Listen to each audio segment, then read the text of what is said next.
Hi, everyone, and welcome to the 22nd episode of Battles and Voices. I'm Latika, and I'm the founder and host. Battles and Voices amplifies the stories of students, mentors, and professionals shaping the future of healthcare. Please welcome our guest, Alejandra. Alejandra, thank you so much for joining us on Battles and Voices. We're really excited to have you here today. To start off, could you tell our listeners a little bit about yourself and what you do? Yeah, definitely. Happy to. So my name's Alejandra. I use she, they, ella pronouns. I'm currently a postbac research fellow working with St. Jude Children's Research Hospital, and I'm taking a gap year while applying to medical school. So I guess like a little bit of background or context. I'm originally from Mexico, and I immigrated to the United States when I was 13, which kind of informs a lot of the decisions that I've made pursuing a career in healthcare. But I'm super excited to be here chatting with you all and excited to share my journey. Perfect. I'm really excited as well. So you mentioned that you immigrated to the US from Mexico when you were 13. How did that experience shape your perspective and the kind of work you wanted to pursue later on in life? Yeah, definitely. So my family was fleeing an unsafe situation. It was just kind of like the circumstances that we were in. I grew up in a like relatively unstable home, kind of like an abusive situation or household, I guess you could call it. And we immigrated to the United States specifically to seek out just a better, safer life. So I grew up with a single mom for most of my life, and I'm the eldest daughter, which kind of put a lot of responsibilities and independence on me. All of you eldest daughters know what I'm talking about. But I think kind of that independence, having to grow up really quickly and seeing a lot of the healthcare challenges that my family navigated in immigrating really drew me to medicine and kind of sparked that interest of wanting to give back to my own community and contribute to the health of Hispanic and Latino people in the United States and abroad. I love that. So you're now, oh, sorry. You're now a post-bachelor research fellow at St. Jude Children's Research Hospital, which says a lot about you, and congratulations. Studying pediatric early warning systems. Could you explain what that is and why it's so important in global child health? Yeah, definitely. So, pediatric early warning systems, they're more commonly known as PEWS. Is what a lot of pediatricians know them as, but they're essentially a clinical tool that is used at the bedside, and they help detect the clinical deterioration of hospitalized children, in this context, specifically children with cancer. So it's a really cool tool that nurses use. And it's kind of categorized into like two buckets, I guess you could say. There's like a scoring tool, which is based off of the symptoms that the child presents with. And I think it's based on, I always forget this, but it's based on like cardiovascular symptoms, neurological, um, respiratory, as well as just nursing concerns and family concerns. So, based off of the symptoms that the child presents with, they're given a score. And then with that score, there's an action-based algorithm that basically tells you what steps to take next. So, my work specifically focuses on PEWS being implemented across Latin American healthcare settings. So, PEWS is often implemented across a lot of high-income countries, with increasing use in a lot of low and middle income countries. So my work specifically focuses on kind of the sustainability and some of the barriers that hospitals face in being able to implement it successfully within their given context. That's wonderful. So through your research, you've had the chance to talk with physicians and other healthcare workers around the world. What are some of the common challenges that you've noticed that healthcare terms face globally? That's a really great question. I think oftentimes when we think of global healthcare or global health and doing global health research in different countries, we think that the barriers that other countries face are distinct or unique to the barriers that we might face here in the United States. But through a lot of my work, I think I've seen how there are a lot of similarities in some of the barriers that we face, especially in a lot of rural communities here in the United States. I guess to touch on a few, one of the main ones that I've heard from physicians has to do with a lack of time. So that means like a lack of time to participate in research projects, a lack of time to do all of the things that they're interested and passionate about. So that's a really big one. Another one has to do with like the complexities of working within public healthcare systems. So specifically in a lot of Latin American countries, they have a public healthcare system or kind of like a public and a private sector. And one of the problems that they run into has a lot to do with the resources that they have. So they're frequently strained for human resources, material resources, and a variety of financial resources as well. So that's another common one. And think those are kind of the main two, but I can definitely see those kind of increasing as barriers in the United States now, Mhm. given that there are so many changes happening politically, and that is going to impact healthcare a lot here in the US, but also globally because of the support that we were providing previously. Definitely. So I know we touched base on a lot of your work experience and career experience. But what do you like to do in your free time outside of school or work? Yeah, that's a great question. And I'd love to hear what you love to do as well after this. Um, I really enjoy baking in my Mhm. free time. So I've baked like a lot of sourdough bread. I was the textbook case of learning how to bake sourdough during the pandemic. That was me. And I really enjoyed doing that. Also like cakes or cupcakes, anything that I can Mhm. like decorate is really something that I enjoy. I also enjoy painting a lot. So I paint like a lot of historical figures or like important Black and brown figures who contributed to history in a variety of different ways. What else? I don't know. I think I'm just a very creative person. So anything that involves like arts and crafts, baking, anything like that, you name it, I'm down for. Definitely. I'm into baking as well. Yeah. I know during the pandemic years, I used to be like, since we had like online classes and stuff, I used to bake all the time, like cupcakes, cakes. Really? But I mostly do read in my free time and, romance and comedy books. So yeah. Do you have a good book that you recommend that you read recently? School's been so hectic and it's my senior year of high school, so it's definitely stressful. But I think the last book I've read was in the summer, but I don't remember the name. But an all-time favorite would be The Summer I Turned Pretty by Jenny Han. Yeah. Yeah. Yeah, I've heard a lot of good things about the book. I haven't Yeah. read the book, but I watched the series. So, Mhm. which one's better is the real question. The series.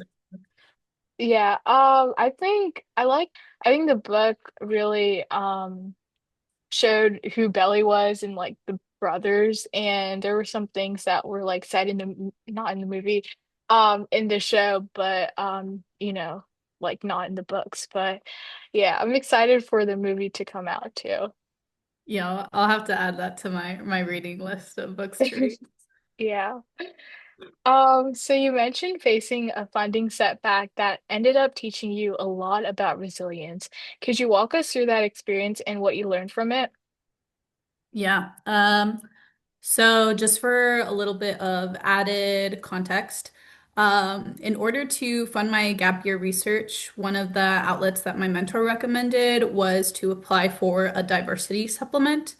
And for those who may be involved in research, you might know that there are not really a lot of funding opportunities if you're really early on in your career. Like if you're not actively in a PhD program or actively in graduate school, there are very limited opportunities for funding specifically in research. And the diversity supplement was one of the ways that kind of early career investigators can really get their foot in the door with research and also with funding their own research. So that's why it was recommended initially. So I applied to that in November of 2024. So this is like right before, I guess, election results were given, and I had been working on it for months.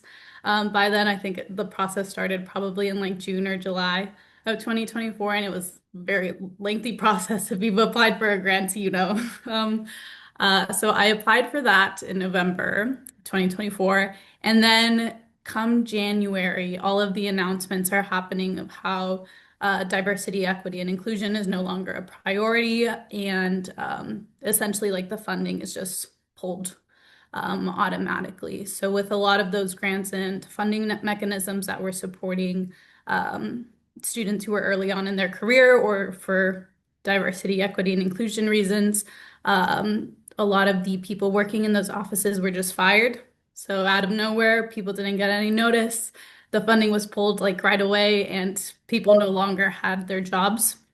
So we actually never heard that the grant was like terminated or that the funding source was terminated.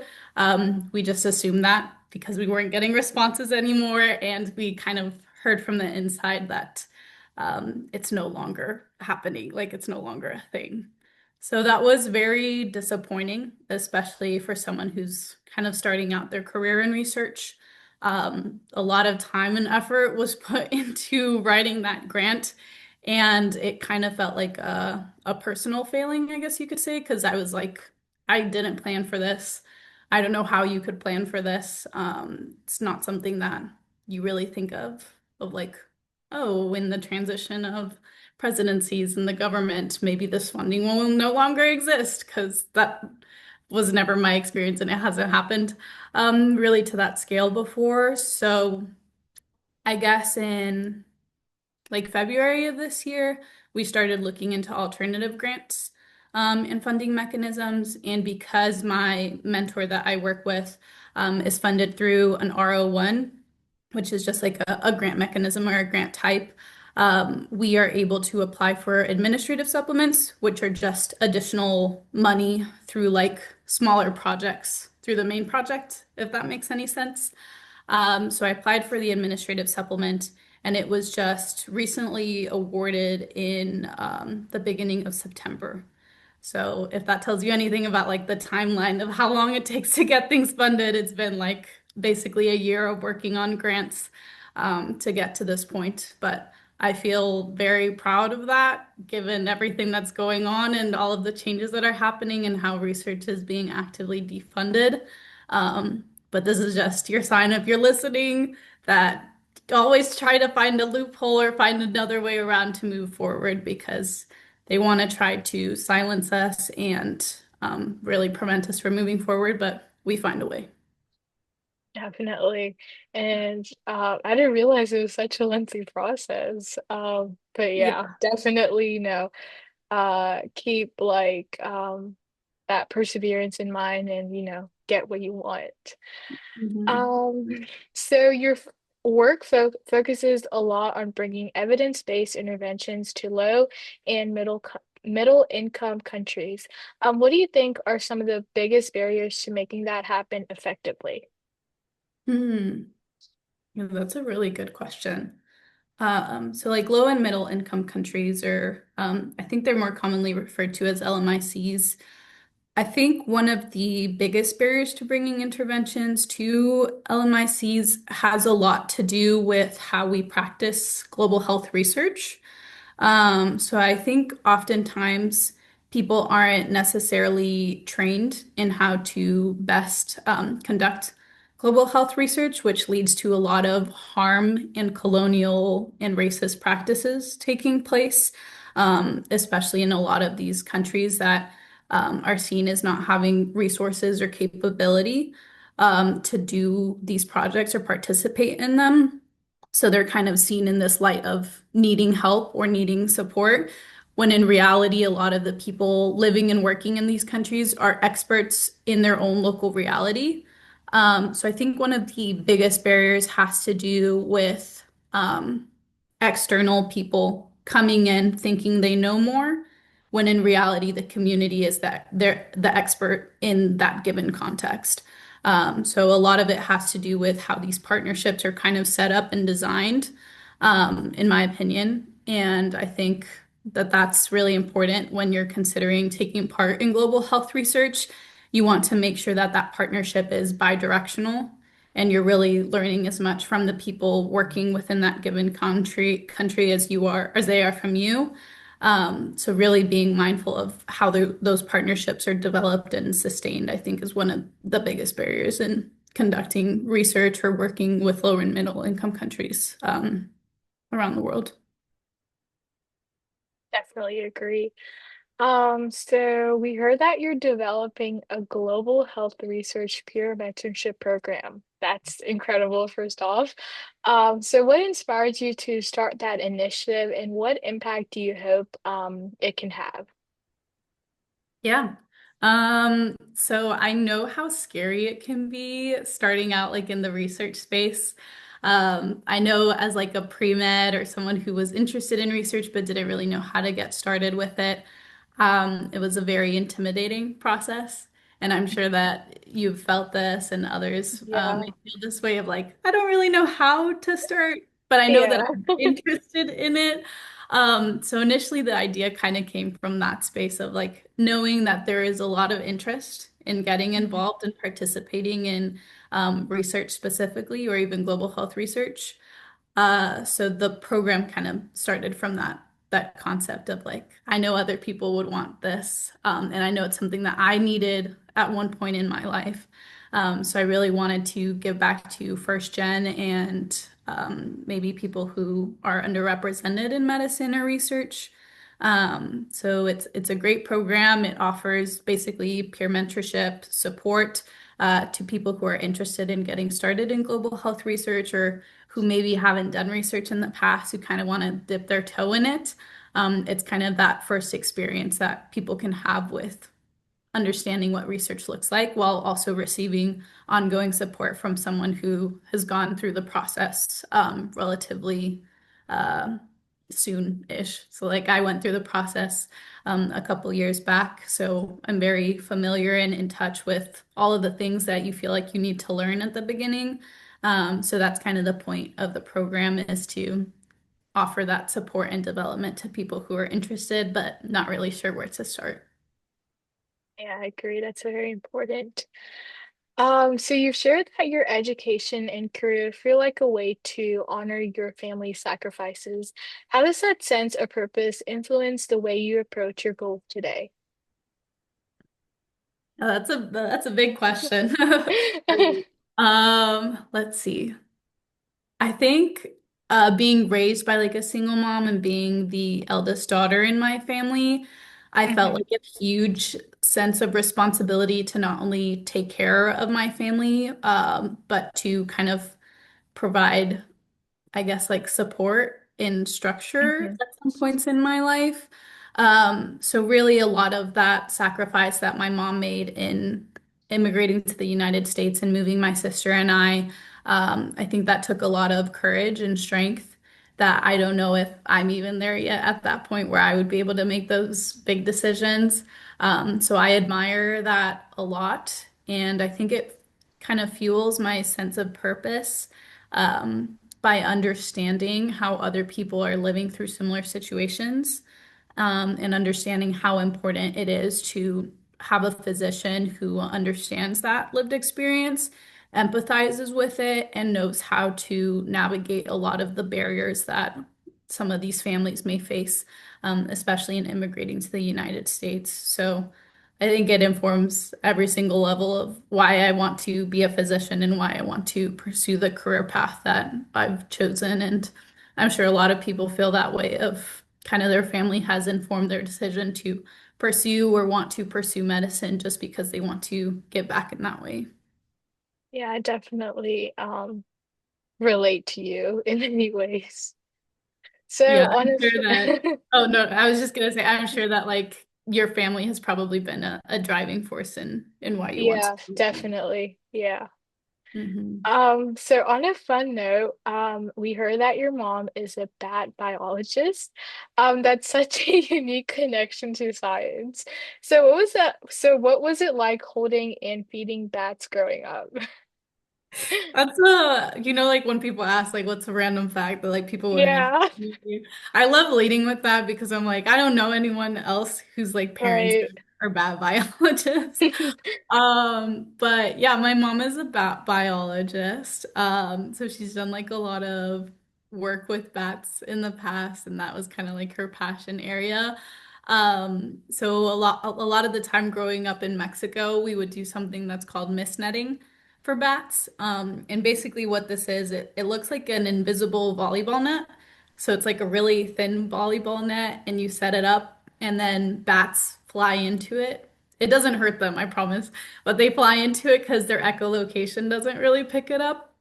So I would go out with my mom on like these field course trips, I guess you could call them. And she was researching bat behavior and like a lot of I guess, like the environment of the bats and whatnot.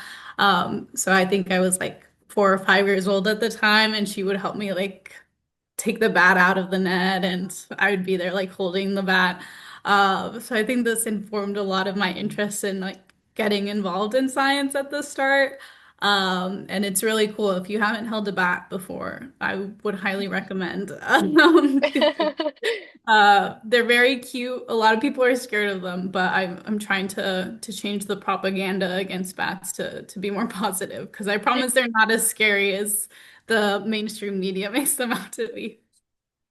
Yeah, the media just loves to like portray like bats are just like, dangerous creatures. Yeah. But yeah, that's definitely cool. I have never heard of a bat biologist. I did not even know that existed, but yeah. Yeah, me either until I guess if my mom hadn't been a bat biologist, I would never know that that's a career path that you can take. And to wrap things up, what advice would you give to students or aspiring researchers who want to make an impact in global health but might not know where to start? Yeah, that's a really great question. I think a lot has to do with just putting yourself out there and being willing to ask people questions who may be kind of pursuing that path already. Um, I've found that in global health research, a lot of people are very willing to offer mentorship and offer support to students. Um, so really like identifying people and just like doing quick Google searches of people at your institution who may be working in global health, whose research interests may align with yours. That's a great way to start, is just cold emailing, asking them to meet over Zoom, and maybe just having a few questions to ask them about their career path and opportunities to get involved. Another great way is to identify students who may already be involved in global health research. So talking to your peers and the people around you and seeing if they're involved kind of in that scape of things is a great way to get involved. I can't think of any specific programs off the top of my head, but the one that I participated in that I encourage other people to apply to is the Pediatric Oncology Education Program at St. Jude Children's Research Hospital. It's a really great program. They have a specific global health department. So if you're interested in that, you do need some prior research experience, but highly encourage people listening to apply to the program because it's amazing. And then lastly, like a self plug, if you want to be involved in the Global Health Peer Mentorship Program, you're welcome to apply to it. I'm sure, Latika, maybe you'd be willing to share the link with the listeners. Yeah, definitely. I'll put that in the bio as well. Yeah, Yeah, thank you. of course. So that was some great advice. And Alejandra, I just want to say thank you so much for sharing your story with us today. Your journey is such a powerful reminder of how resilience and compassion can drive real change in healthcare. It's so inspiring to see how you've tuned your experiences into a mission to make global health more equitable for everyone. And to everyone tuning in, thank you for joining us on this episode of Battles and Voices. Your support means so much to us. If you enjoy this conversation, make sure to follow, share, and stay tuned for more inspiring stories just like this one. We'll see you next time.